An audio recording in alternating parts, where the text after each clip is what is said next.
Saeed al-Islam, Muhammad Gaddafi's son, has been killed. And this is a very sad situation. We had to talk about this because he represented hope for many people. He represented a potential review of the past regime.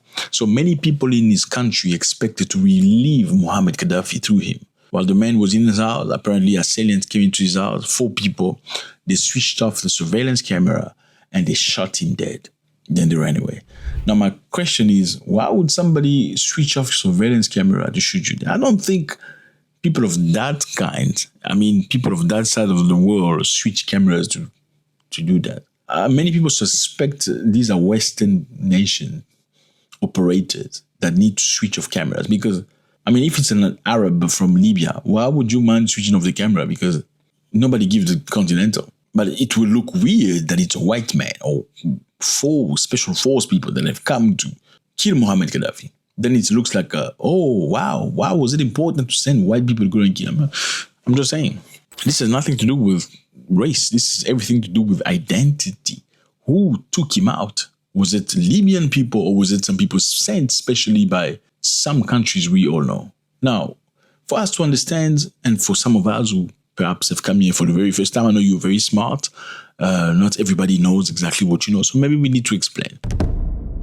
Now, this man is Gaddafi, Muhammad Gaddafi, the father. He was a great man of Africa. Yes, he looked Arab, but he was very much African, more than you can possibly think. Muhammad Gaddafi has done a lot of things for Africa.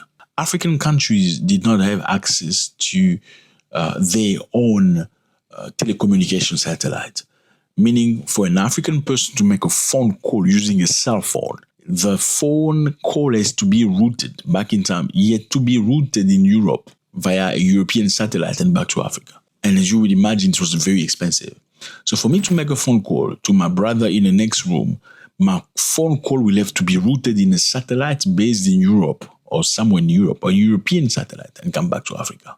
As you can imagine, the calls were super expensive. I remember in the 1990s, but they needed $500 million to acquire their own satellite. African nations, all of the countries came together, sent a representative, had meetings about it. Let's put money together. We need $500 million to have our own satellite. They couldn't do it.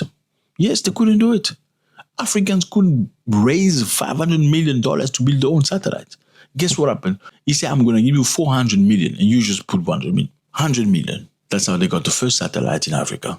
And it's very sad because when you talk about people don't wanting to pay, it's crazy. Africans don't want to pay their money. They want to borrow money from you, but they don't want to pay back. It's very easy to bring Africans together when it's about insulting somebody, when it's about destroying somebody's reputation. They will come together. I know you got the same disease in America, African Americans and Caribbeans and Haitians and Jamaicans. It's the same demons you have. It's very easy to bring you together when it's about insulting, destroying, conniving against another African. But it's very difficult to say to you, let's all put $1 so we can sponsor somebody's dream. You hate that. You don't like that. It's the same thing. The Africans are unable to come together when it comes to putting money together to bring something positive. But you're very good when it comes to destroying one another. Anyway, let's get back on track. Muhammad Gaddafi did some great things in his country. It was not a democracy, but even though he was never a democracy, he was defined as a dictator by most of these Western nation outlets.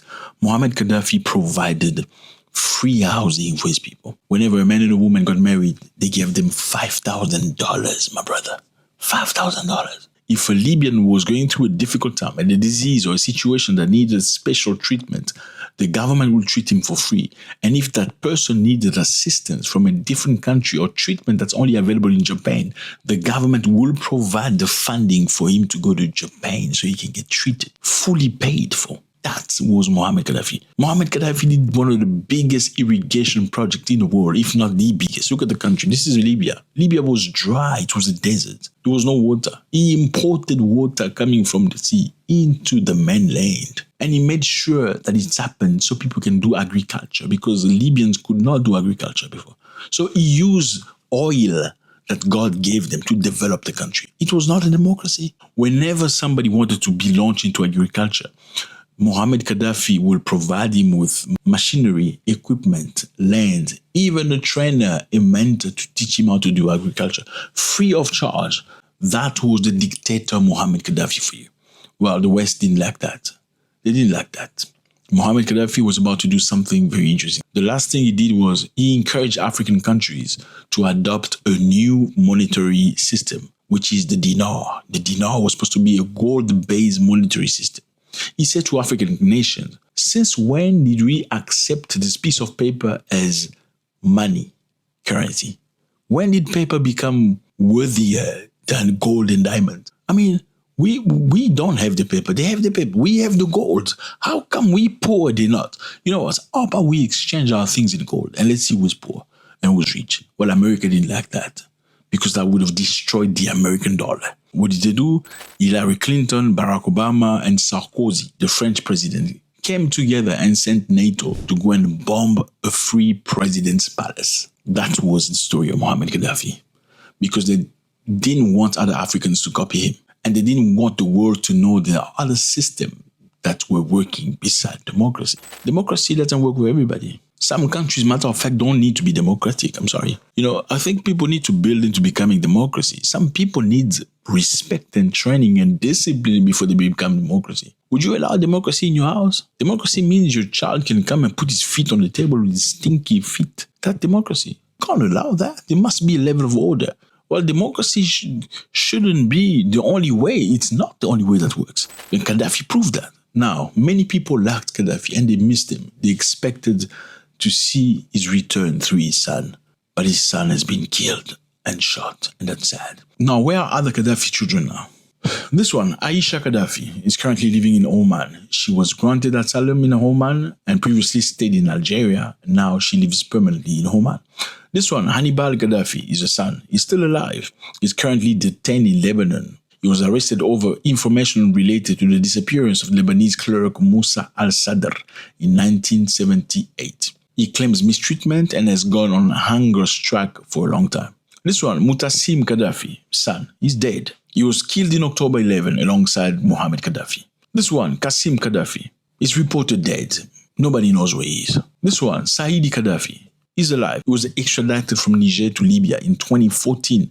He was acquitted of murder, released from prison, and believed to be living quietly somewhere in Turkey. This one, Muhammad Gaddafi Jr., fled to Nigeria 2011, later moved to Oman to meet his sister Aisha. He maintains a very low profile. This one, Salif al-Arab Gaddafi, was killed in NATO strike in 2011. That's what it is, fellas. It was a great pleasure. God bless.